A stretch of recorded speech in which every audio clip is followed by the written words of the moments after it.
I was sitting in my car outside my office building, hands trembling as I stared at my phone screen. The security camera footage played on loop. There they were. Emma, my own sister, and Tyler, her worthless husband, laughing as they rifled through my bedroom drawers. Tyler held up my grandmother's pearl necklace, the one thing I had left of her, and Emma clapped her hands like it was Christmas morning. They weren't even trying to hide it. They knew where every camera was, or so they thought.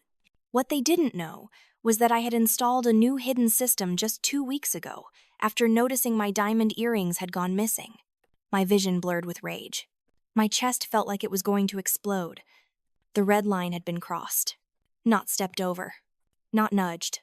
Obliterated. If you have ever felt the sting of betrayal from someone you trusted with everything, someone you sacrificed for someone you would have given your last dollar to then stay with me. This story gets darker before it gets better, but I promise you it ends exactly how it should. Before we dive deeper into this nightmare, if you appreciate raw, unfiltered stories about standing up for yourself and cutting toxic people out of your life, hit that like button, subscribe to this channel, and drop a comment below, telling me about a time someone crossed your line. Now let me take you back to where this all began. 3 years ago, I was a completely different person. I was Mina Chen, 33 years old at the time, and I had just been promoted to financial director at a mid-sized tech firm in Portland. I had worked my way up from an entry-level accounting position, putting in 70-hour weeks, taking every certification course I could afford, and proving myself in a male-dominated industry. I bought my first house at 31, a beautiful 3-bedroom craftsman-style home in a quiet suburb with a white picket fence and a garden I actually had time to tend on weekends. I was proud. I had made it. I was the success story my parents always talked about at family gatherings. But success came with invisible chains. My parents, Linda and Robert, were both in their late 60s. Dad had worked in a warehouse for 30 years before his back gave out, and Mom had been a part-time receptionist at a dental office until she developed arthritis so severe she could barely hold a pen. They lived in a small rental apartment on the other side of town, and their Social Security checks barely covered rent and medication. So, naturally, I stepped in. I sent them $1,500 every month. I paid for Dad's physical therapy. I covered Mom's specialist appointments. I bought their groceries when money was tight, which was almost always. And then there was Emma, my older sister by 7 years. Growing up, Emma was the golden child. She was beautiful, with long dark hair and bright green eyes that seemed to sparkle when she smiled. She was charming, quick-witted, and knew exactly how to work a room. Mom and Dad adored her. She could do no wrong. Meanwhile, I was the quiet one, the nerdy one, the one with my nose always stuck in a book or a calculator. Emma got the praise for her looks and personality. I got the pressure to succeed academically because, as Dad used to say, I would need a good career since I did not have Emma's natural gifts. Emma married Tyler when she was 24. Tyler was a smooth talker with a handsome face and absolutely zero ambition. He worked odd jobs here and there, mostly in sales, but never kept anything steady. He always had a scheme brewing, some get-rich-quick idea that required just a little bit of startup money. Emma did not work either. She said she was focusing on building their future, whatever that meant. In reality, she spent most of her days shopping online and posting carefully curated photos on social media, pretending they had a lifestyle they could never afford. The borrowing started small, a couple hundred here and there for rent, $500 for car repairs, $1,000 when Tyler's latest venture fell through. They always promised to pay me back. Emma would hug me, tight tears in her eyes, and swear on everything that mattered that this was the last time, that they just needed to get through this rough patch. And I believed her. Because she was my sister. Because family helps family. Because I had more than enough, and what kind of person would I be if I turned my back on my own blood? Over 3 years, I loaned them over $40,000. $40,000. I kept a detailed spreadsheet at first, documenting every transaction with dates and promised repayment schedules. But after a while, I stopped. The promises meant nothing. The repayment schedules were fantasies. I was never getting that money back, and deep down I knew it. But I kept giving because saying no meant being the villain. It meant enduring Mom's disappointed phone calls and Dad's lectures about family loyalty. It meant Emma's cold shoulder at holidays and Tyler's snide comments about how I was too selfish to help people who were struggling. The resentment built slowly. Every time I transferred money to their account, I felt a little piece of myself die. Every time Emma posted photos of a new handbag or Tyler showed off some expensive sneakers, I felt the anger simmer. But I pushed it down. I swallowed it. I told myself that this was temporary, that they would get on their feet eventually, that I was being a good sister and a good daughter. Then came the incidents I should have paid attention to. About 6 months before that horrible day when I watched them on camera, small things started disappearing from my house. At first, I thought I was losing my mind. A bracelet I could have sworn I left on my dresser was gone. A bottle of expensive perfume I had received as a gift vanished from my bathroom. A pair of designer sunglasses I rarely wore but kept in my entryway table disappeared. I rationalized every single one. I must have misplaced the bracelet. Maybe I used up the perfume and forgot. Perhaps I left the sunglasses at work. But then my grandmother's ring went missing.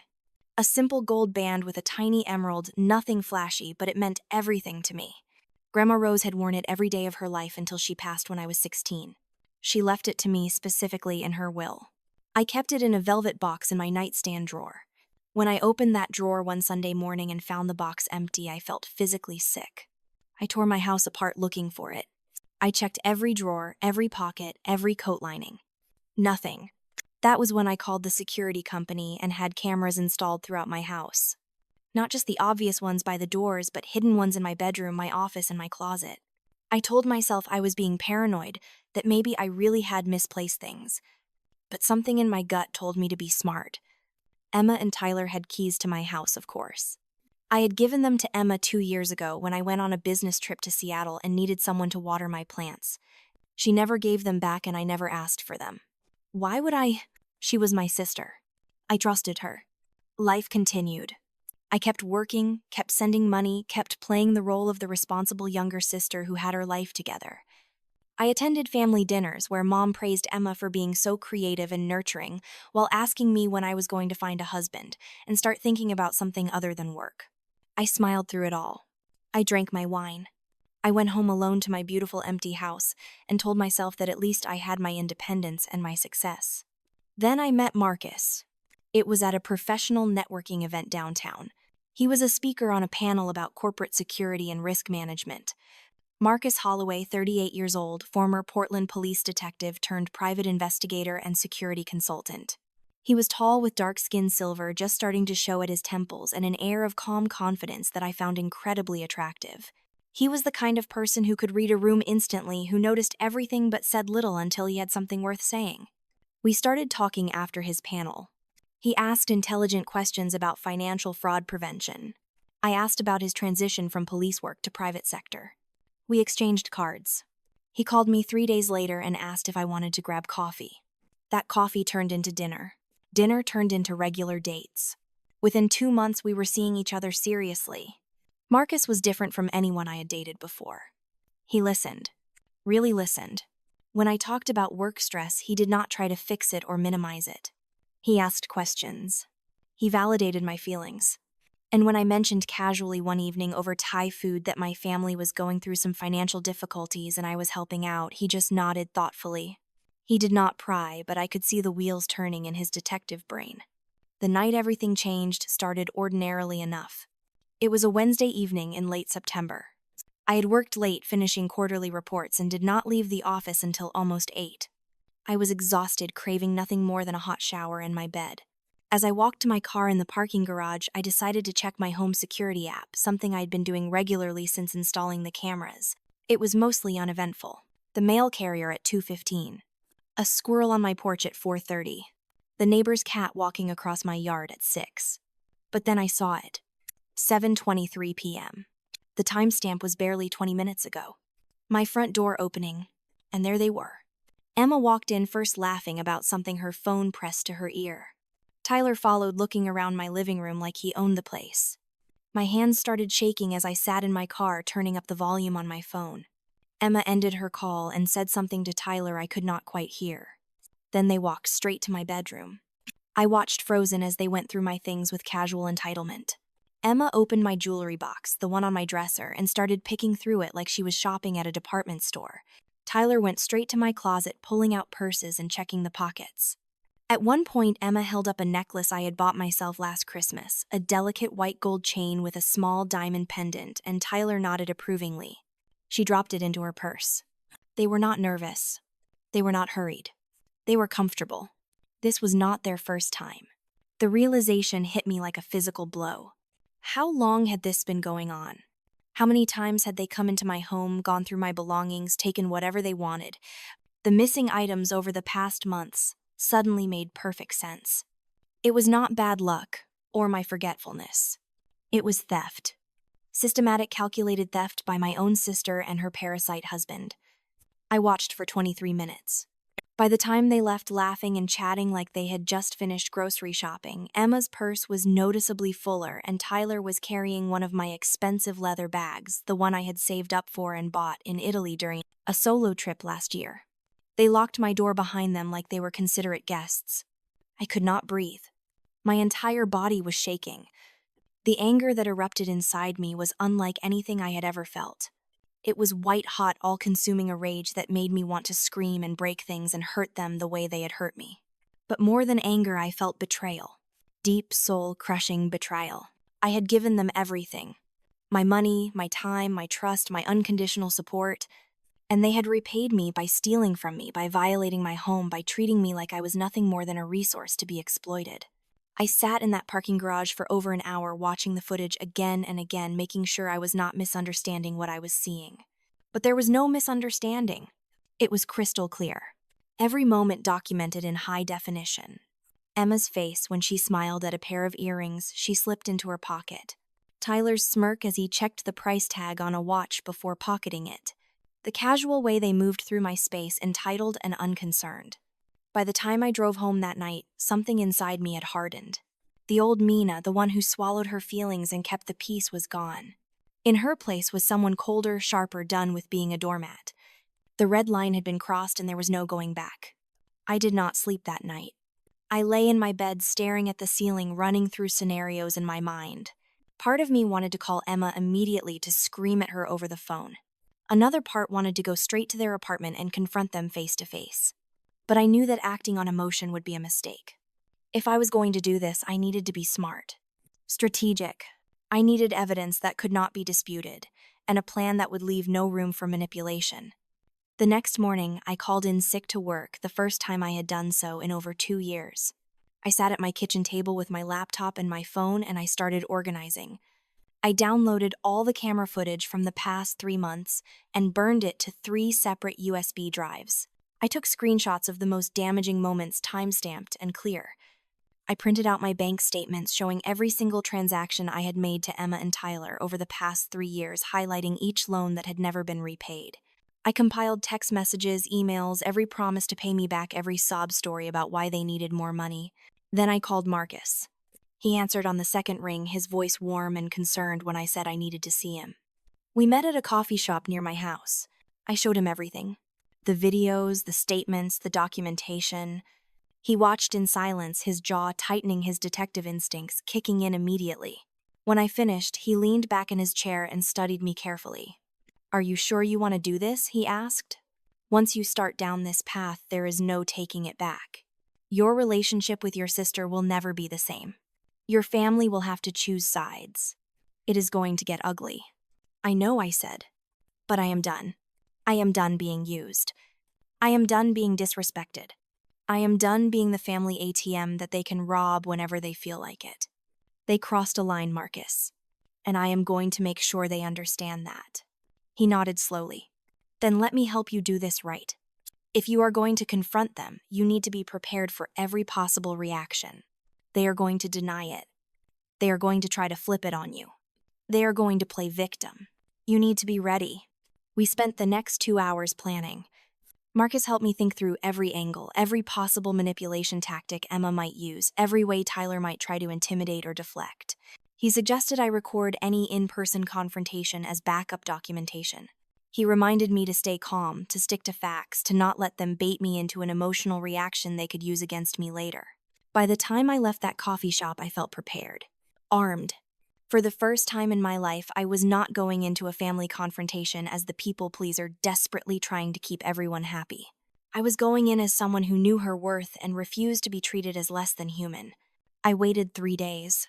3 days of pretending everything was normal. 3 days of not responding to Emma's casual text messages asking how I was doing, messages that now made my skin crawl with their fake sweetness. 3 days of watching my parents call and leave voicemails saying they needed to talk to me about helping Emma and Tyler with their rent again because they were having a hard month. On Saturday evening, I texted Emma. "Hey, why don't you and Tyler come over for dinner tonight? I am making lasagna. We should catch up. It has been too long." She responded within minutes. "That sounds amazing. We will be there at 7. Can I bring anything?" "Just yourselves," I replied. "I will take care of everything." I spent the afternoon preparing. Not just dinner, but the stage. I set up my phone on a bookshelf in the living room, angled to capture the entire space set to record. I placed the printed bank statements in a folder on my coffee table. I queued up the security footage on my laptop, ready to display on my TV at the right moment. Everything was in place. They arrived at 7 on the dot, all smiles and hugs. Emma looked radiant in a new dress I was certain I had helped pay for. Tyler wore cologne that probably cost more than his last paycheck, what little he had earned. They walked into my home like they belonged there, like they had not just robbed me blind days earlier. Dinner was tense, at least for me, though I hid it well. Emma chatted about her latest social media projects, some influencer partnership she was trying to land. Tyler complained about his most recent job, how his boss did not appreciate his skills, how he was thinking about quitting and starting his own business if he could just get some startup capital. The audacity of that statement, given what I knew, nearly made me laugh out loud. After we finished eating, I cleared the plates and suggested we sit in the living room for coffee. They settled onto my couch, comfortable and unsuspecting. I poured coffee, handed them each a cup, and then sat down across from them in my armchair. So I said, my voice steady and calm. "We need to talk about something important." Emma smiled, tilting her head. "Of course. What is it?" "I need to talk about the fact that you and Tyler have been coming into my house without my permission and stealing from me." The room went silent. Emma's smile faltered. Tyler's expression hardened. For a long moment, nobody spoke. Then Emma laughed, a forced, uncomfortable sound. "What? Mina, what are you talking about?" "I am talking about the fact that I have security camera footage of both of you in my bedroom 4 days ago, going through my belongings and taking my things." I kept my voice level, factual. "I am talking about my missing jewelry, my missing accessories, my grandmother's ring. I am talking about systematic theft over the past several months." Tyler leaned forward, his face darkening. "Are you seriously accusing us of stealing from you? Your own sister? That is insane." Emma's eyes welled with tears right on cue. "Mina, how could you even think that? We would never. This is so hurtful. We are family." "Cut the act," I said. "I have proof. Video proof. Time-stamped high-definition video of exactly what you did." Tyler stood up, his voice rising. "So what, you have been spying on your own family? You have cameras hidden in your house recording us. That is a violation of privacy. That is illegal." "Actually, it is not," I replied calmly. "This is my home. I have every right to install security cameras in my own home. What is illegal is breaking and entering and theft, which is exactly what both of you did." Emma was crying now, real tears streaming down her face. But they were not tears of remorse. They were tears of anger, of being caught, of losing control of the narrative. "We have keys," she said, her voice breaking. "You gave me keys. We were not breaking in. We were just borrowing a few things. You have so much, Mina. You never even wear half that jewelry. We needed it more than you." The rage that had been simmering inside me reached a boiling point, but I kept my voice steady. "You were not borrowing, Emma. You were stealing. Borrowing implies permission and intent to return. You had neither. And the idea that I owe you my possessions because I work hard and have more than you is delusional." Tyler stepped closer, trying to intimidate me. "You are really going to do this? You are really going to throw your own sister under the bus over some jewelry? You are that petty?" I stood up to face him, unflinching. "This is not about jewelry, Tyler. This is about respect. This is about boundaries. This is about the fact that I have spent 3 years giving you tens of thousands of dollars, supporting you, believing your lies, and you repaid me by robbing me. You both treated me like an ATM machine with no feelings, no limits, no dignity." Emma stood as well, her face contorted with anger now that the crying tactic was not working. "You think you are so much better than us, don't you? With your big house and your fancy job. You think you are so superior. Well, guess what, Mina? Without us, you would be nothing. We are your family. We are all you have." I walked to my laptop, opened it, and pulled up the security footage. With a few clicks, it appeared on my TV screen. There it was. Emma and Tyler in my bedroom. Emma rifling through my jewelry box. Tyler checking my closet. Both of them taking my things, laughing, completely at ease. The room fell silent again as they watched themselves on screen. Emma's face went pale. Tyler clenched his jaw, his hands balling into fists. "Here is what is going to happen," I said, my voice ice cold. "You have 1 week. You are going to return everything you stole from me. Every single piece of jewelry, every bag, every item you have taken over the past months. If you sold anything, you are going to replace it or compensate me in cash. Additionally, you are going to pay me $10,000 for the other items I cannot prove you took, but I know are gone, and for the violation of my trust and my home. 1 week. $10,000 plus all stolen property returned." Tyler scoffed. "You are out of your mind. We do not have that kind of money." "Then you better figure it out," I replied. "Because if you don't, I am going to the police with this footage. I am also going to post it on social media and send it to every family member and friend we have. Everyone will know exactly what kind of people you are." Emma found her voice again, desperate now. "You would not dare. That would destroy us. That would ruin our reputations. You should have thought about that before you stole from me," I said. 1 week. If I do not have my property and the money by next Saturday, I am taking action. And Emma, give me your keys to my house. Right now." Emma fumbled in her purse, hands shaking, and pulled out my house keys. She threw them on the coffee table with more force than necessary. Tyler glared at me with pure hatred. "You are going to regret this," he said. "You are going to regret turning your back on family." "I am not turning my back on family," I replied. "You did that when you betrayed me. Now get out of my house." They left without another word, slamming my door behind them.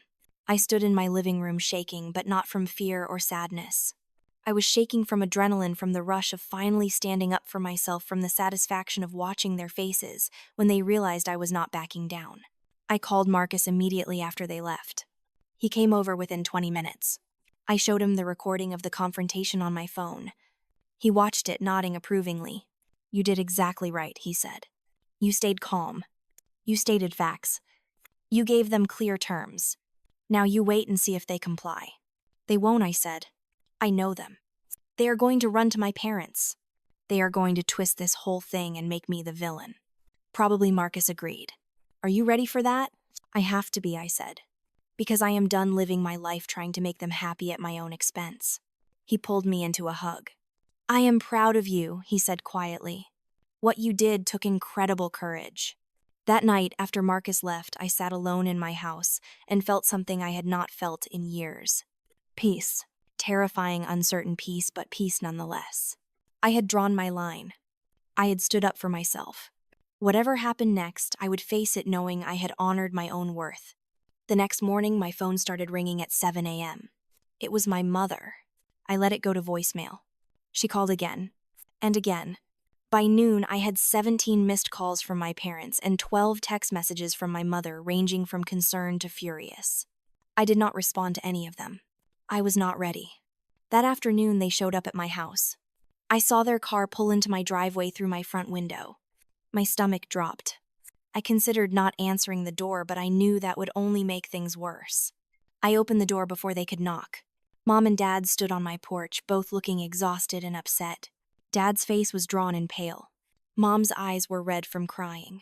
Behind them, I could see my neighbor, Mrs. Patterson, pretending to water her plants while clearly eavesdropping. "We need to talk," Mom said, her voice tight. I stepped aside and let them in. We stood in my living room, the same space where I had confronted Emma and Tyler less than 24 hours ago. Nobody sat down. "Emma called us this morning," Mom began. "She was hysterical. She told us what you did. She told us you accused her and Tyler of stealing. She told us you threatened them." "I did not threaten them," I said calmly.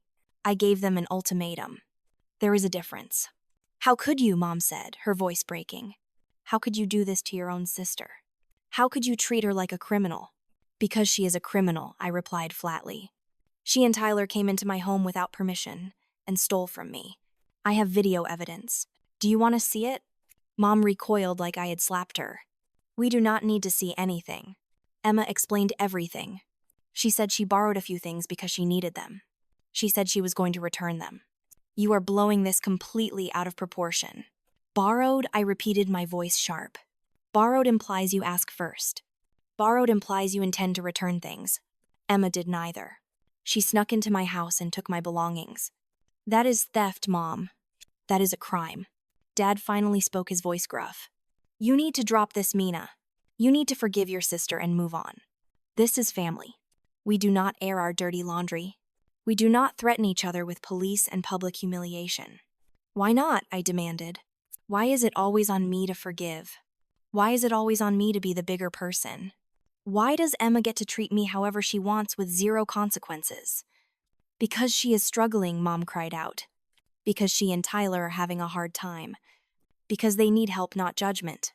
I have been helping them for 3 years, I said, my voice rising, despite my efforts to stay calm. I have given them over $40,000. I have paid their rent. I have bought their groceries. I have covered their bills. And how did they repay me? By stealing from me. By violating my trust in my home. And you are standing here defending them. Mom's face hardened. If you go through with this, if you go to the police, or if you post that video, you will destroy this family. You will destroy Emma's life. Is that what you want? What I want is for people to stop treating me like I exist only to serve them, I said. What I want is for my family to respect me. What I want is for Emma and Tyler to face consequences for their actions. If you do this, Dad said slowly, his voice heavy, your mother and I will have no choice but to cut you off. We cannot support a daughter who would do this to her sister. You will lose your family, Mina. Is your pride worth that? Their words landed with brutal precision, each syllable designed to wound, but I held myself together through sheer force of will. My fingernails dug into my palms. My jaw ached from clenching. But I refused to crumble in front of them. I refused to give them the satisfaction of seeing me break. If that is your choice, I said, my voice barely above a whisper but steady as stone, then that is your choice. But understand this. I am not backing down. Emma and Tyler have 1 week to return everything they stole and compensate me for what cannot be returned. If they don't comply, I will take legal action. No more warnings. No more second chances. Mom's face crumpled, fresh tears spilling over. You are making a terrible mistake, Mina. A mistake you will carry for the rest of your life. You are choosing pride over family. You are choosing money over your own sister. No, I replied, meeting her eyes directly. I am choosing self-respect over enabling. I am choosing boundaries over being used. And if you cannot see the difference, then maybe we have never understood each other at all. Maybe I continued, voice gaining strength. I will regret this someday. Maybe I will lie awake at night wondering if I was too harsh. But you know what? I won't regret finally standing up for myself. I won't regret refusing to be a doormat for people who saw me as nothing more than a bank account with no feelings attached. I won't regret demanding the basic respect I should have been given all along. The silence that followed was suffocating. Dad looked away first, his shoulders sagging under some invisible weight. Mom opened her mouth as if to say something more, then closed it. The fight drained out of her posture, replaced by something harder, colder. Disappointment mixed with disgust. They turned and walked toward my door without another word. No hug. No touch. No gentle reassurance that despite this conflict, love remained. Just the rigid set of their backs and the deliberate sound of their footsteps on my hardwood floor. Dad paused at the threshold for a fraction of a second, his hand on the doorknob, but whatever he considered saying died unspoken. The door closed behind them with a soft click that somehow felt louder than if they had slammed it. I stood frozen in my living room, watching through the window as they walked to their car. Mom's hand clutched Dad's arm. Neither looked back. Their car pulled out of my driveway, taillights disappearing down the street, and something inside me shattered. My legs buckled. I collapsed onto my couch, and for the first time since discovering the theft, since watching that devastating security footage, since this entire nightmare began, I let myself cry. Not quiet, dignified tears, but raw, wrenching sobs that tore through my chest and left me gasping for air. My body shook with the force of it, years of suppressed pain finally breaking free. But here's what people do not tell you about that kind of crying. It was not regret. I was not crying because I wished I had handled things differently or because I wanted to take back my words. I was crying because the truth hurt. Because accepting reality, really accepting it, is agonizing. I was crying because my parents had just made it crystal clear that they cared more about maintaining appearances and protecting Emma than they cared about the fact that their other daughter had been violated, stolen from, betrayed. I was crying because I finally understood, really understood, that I had never been their priority. I had been their backup plan, their safety net, their reliable workhorse, but never their precious child. That realization hollowed me out. But in that hollow space, something else took root. Something harder. Something that would not bend or break for anyone ever again. The days that followed tested me in ways I had not anticipated. Sunday morning, my phone remained silent. No apologetic texts from Mom. No gruff phone call from Dad trying to smooth things over. Just silence. That silence spoke volumes. By Monday afternoon, my inbox contained a message from Emma. I stared at her name on my screen for a full minute before opening it, steeling myself for what was inside. The message began exactly as I expected. I am so sorry, Mina. I never meant to hurt you. I have been under so much stress lately, and I made terrible choices. I know I was wrong. For 3 sentences, I almost believed she meant it. Then the message revealed its true nature. But you have to understand how hard things have been for us. While you have been living in your big house with your big salary, Tyler and I have been struggling just to survive. We were disparity. You have so much and you have always been so generous, so I thought you would not miss a few things. I thought you would understand that family helps family, especially when some family members have more than they need. My hand trembled as I kept reading. Each line was a masterclass in manipulation and twisting reality until somehow I became the villain in a story where I was the victim. She called me heartless for threatening them, selfish for not understanding their struggle, cruel for installing cameras in my own home. She said I was punishing her for being less successful, for not being as ambitious or as cold as I apparently was. She said I was destroying the family, tearing apart what little stability Mom and Dad had left in their old age. The final paragraph hit below the belt precisely where she knew it would hurt most. Mom has been having severe panic attacks since your confrontation. She can barely sleep. Dad's blood pressure spiked so dangerously that his doctor increased his medication. They are elderly and fragile, Mina, and you are putting them through hell over some jewelry and money that you do not even need. If something happens to them because of the stress you are causing, their blood will be on your hands. Is that what you want? Is that worth it to you? I read the entire message once my jaw clenched so tight it ached. Then I took a screenshot, saved it to a folder I had created labeled Evidence, and blocked her number. I did not respond. I did not engage. Because engaging was what she wanted. She wanted me to defend myself, to feel guilty, to question my choices until I caved and let her off the hook. I refused to give her that power. Tuesday brought a different kind of assault. My phone buzzed with a message from an unknown number. At first, I thought it might be a client or a work contact I had not saved. Then I read the words, and ice flooded my veins. You think you are so smart, the message read. You think you can threaten us and get away with it. You just made a huge mistake. I have friends, Mina. Friends who handle problems for people. You better watch your back. My hands shook as I read it again. Another message appeared seconds later. Accidents happen all the time. People get hurt in parking garages. Houses catch fire. It would be a shame if something happened to that pretty little house of yours. Or to you. Tyler. It had to be Tyler. The phrasing, the childish attempt at intimidation, the complete lack of subtlety. For a moment, genuine fear gripped me. Then anger burned it away. I screenshot both messages, immediately noting the timestamp and phone number. Then I forwarded them to Marcus with a simple message. Tyler is threatening me. He called within 3 minutes. Where are you right now? He asked, his voice tight with controlled fury. At work.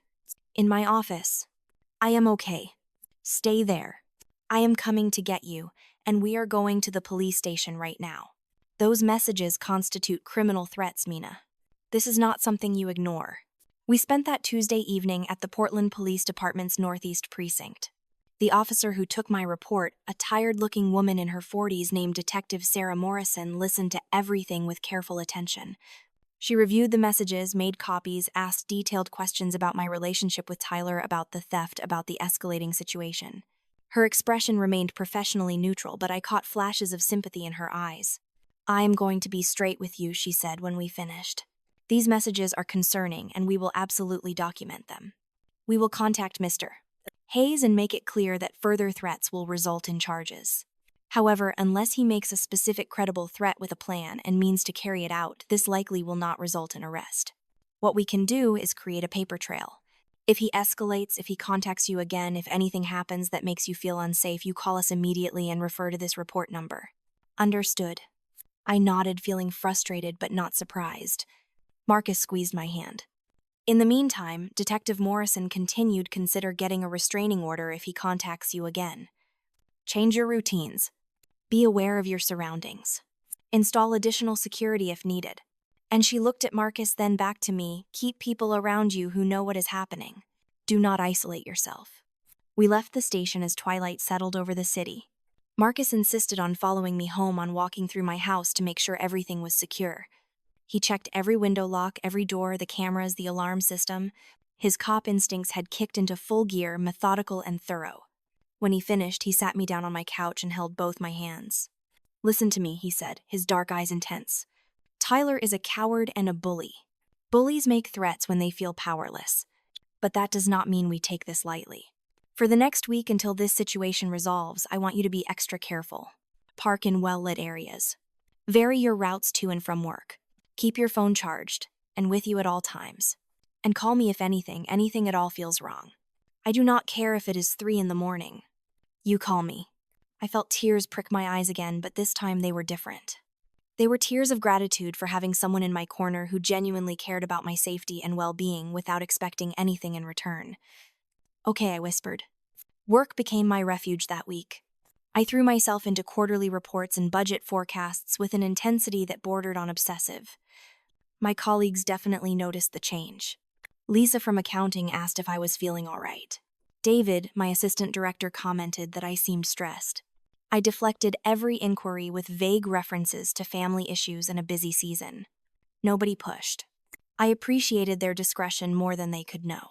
But the work was not just distraction. It was reclamation. Every spreadsheet I perfected, every presentation I delivered, every decision I made was proof that I was still competent, still valuable, still in control of at least one aspect of my life. My family could reject me. My sister could betray me. But my professional identity remained solid, unshakable mine. Marcus called or texted every single day that week, sometimes multiple times. Not in an overbearing way, but in a way that let me know I was not alone. He would send simple messages. "Thinking about you. Hope your day is going okay. Want company for dinner?" When I did see him, which was most evenings, he did not pepper me with questions or try to solve my problems. He just existed alongside me. We cooked together, watched movies, sat in comfortable silence. He listened when I needed to talk and provided distraction when I needed to forget.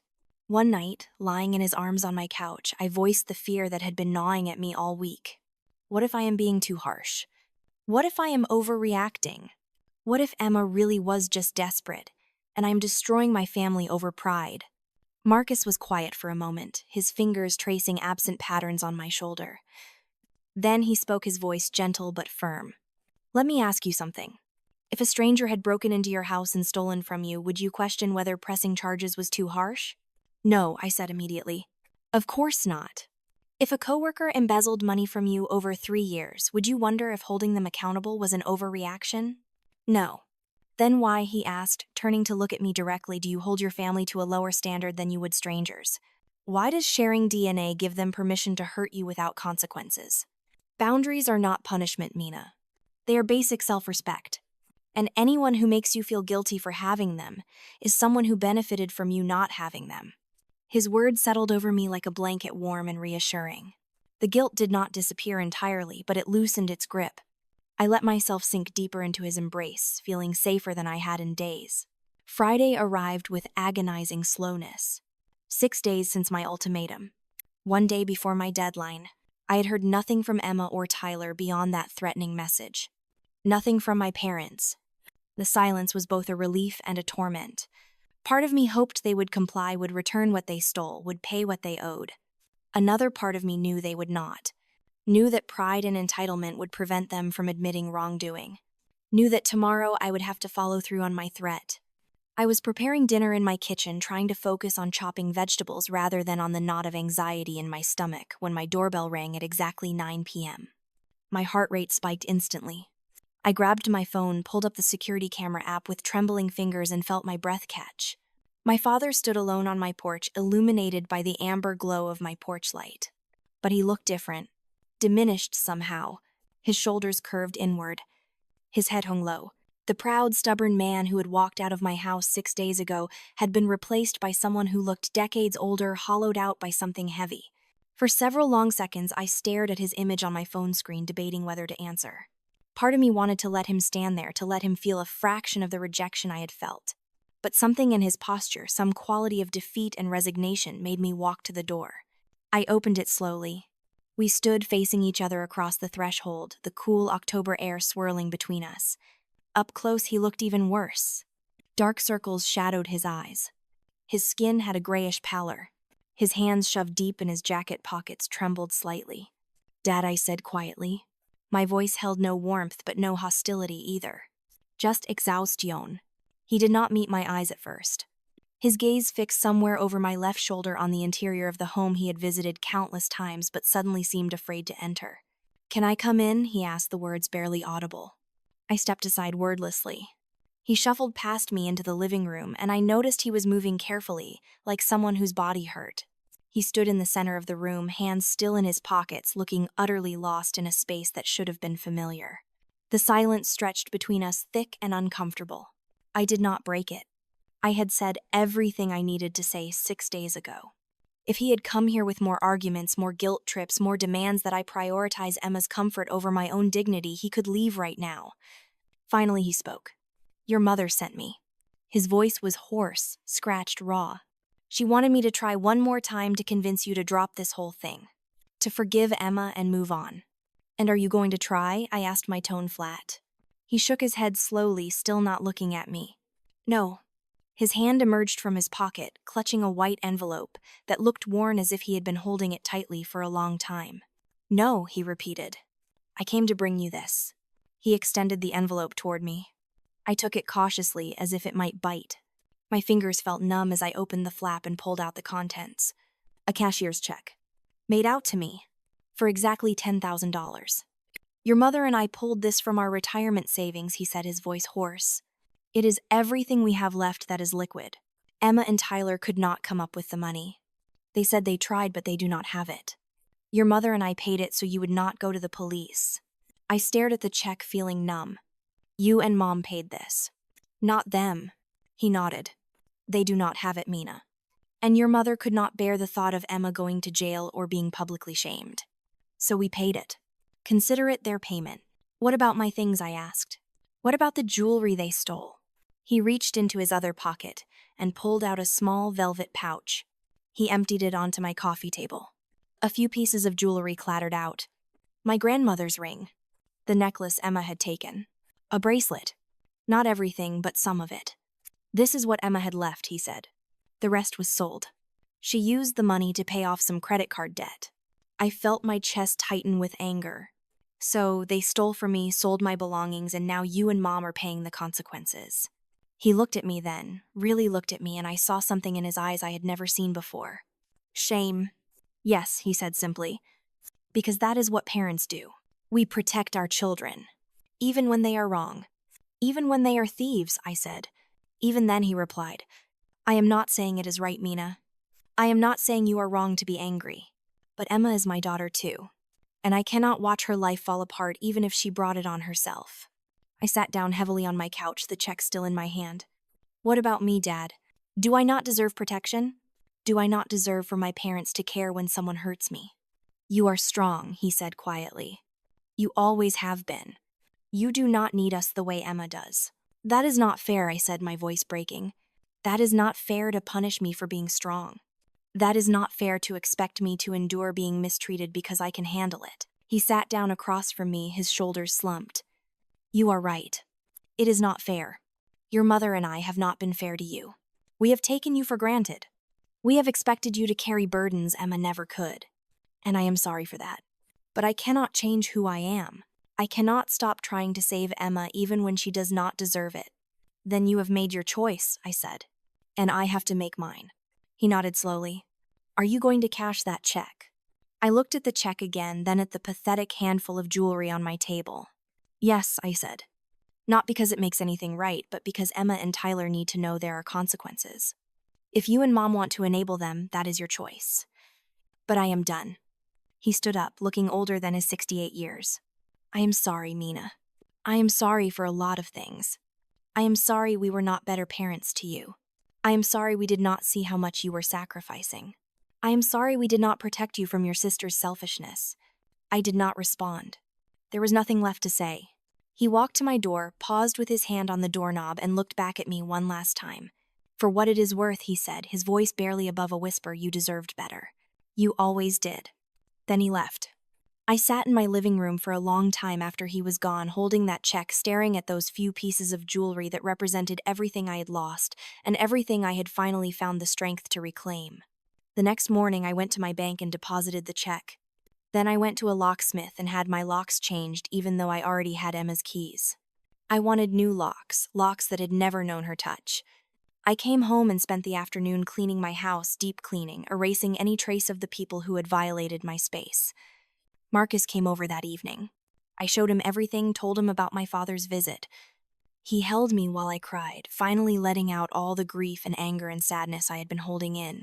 When I was done, he pulled back and looked at me seriously. What do you want to do now? He asked. I want to move forward, I said. I want to build a life that is mine. Not a life spent trying to earn approval from people who will never give it.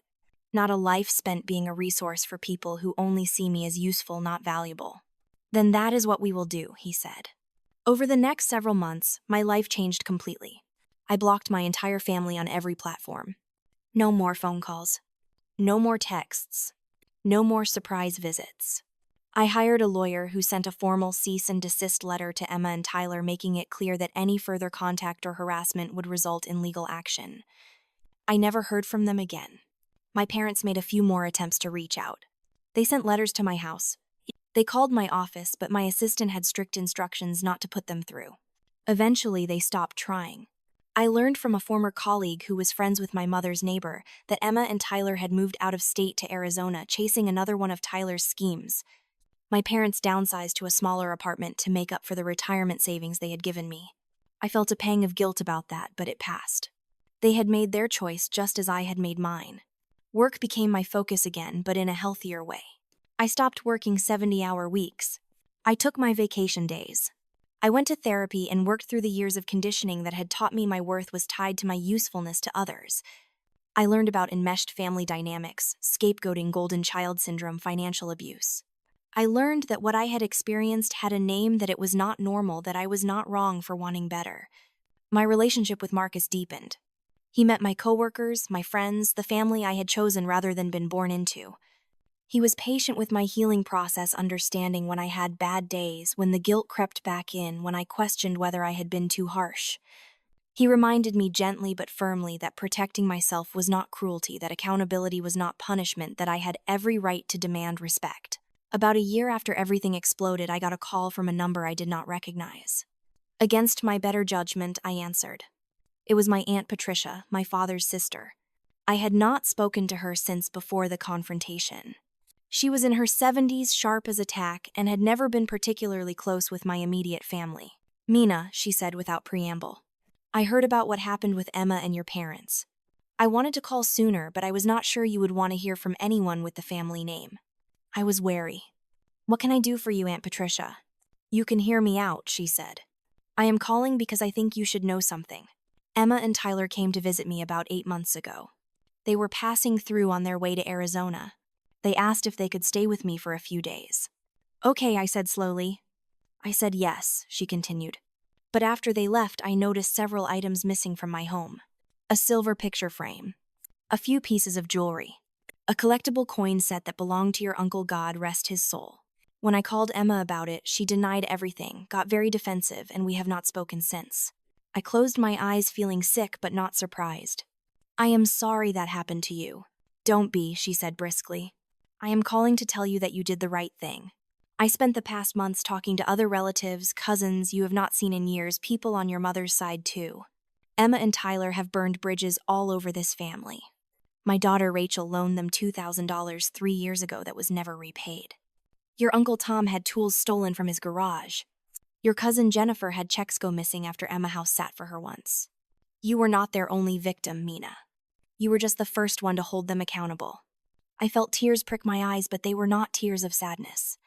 They were tears of validation. "Thank you for telling me that," I said quietly.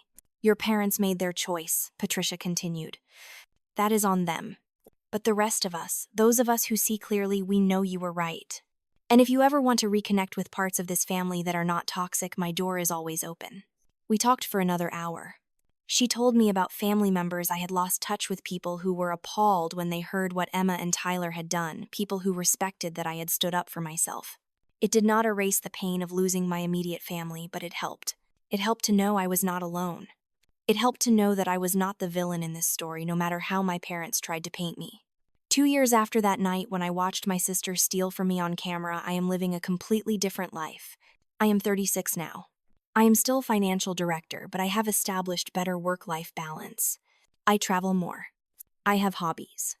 I have friends I actually spend time with instead of always claiming to be too busy. Marcus and I are engaged.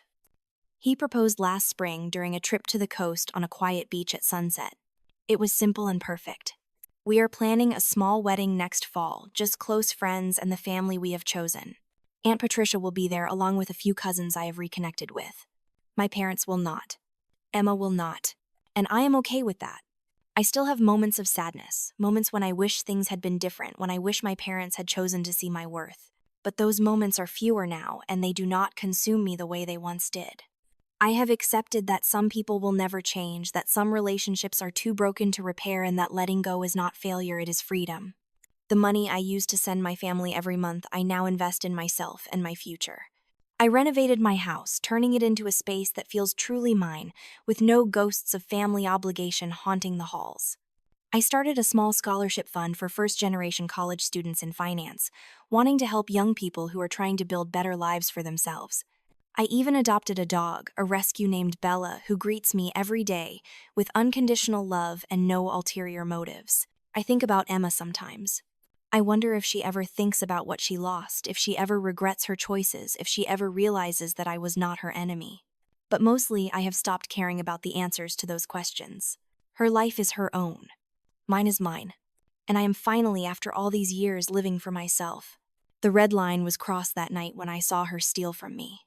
But in crossing it, she gave me something unexpected. She gave me clarity. She gave me permission to stop sacrificing myself on the altar of family obligation. She gave me the push I needed to discover who I was without the weight of their expectations and demands. So here is what I learned from all of this. Family is not defined by blood. It is defined by respect, by love, by people who see you as a whole person rather than a resource. You do not owe anyone your dignity. You do not owe anyone unlimited chances to hurt you. And setting boundaries is not cruelty, it is self-respect. They crossed the red line, and in doing so, they set me free. Have you ever had to cut someone out of your life even though it broke your heart? Have you ever stood up for yourself knowing it might cost you relationships you thought were permanent? What would you do if you found out someone you loved was stealing from you? Drop your thoughts in the comments below. And if this story resonated with you, if you have ever felt taken for granted or struggled with toxic family dynamics, hit that like button and subscribe. Your story matters too, and I hope mine helps you feel less alone. Remember, you are allowed to choose yourself. You are allowed to draw your line in the sand. And when someone crosses it, you are allowed to walk away.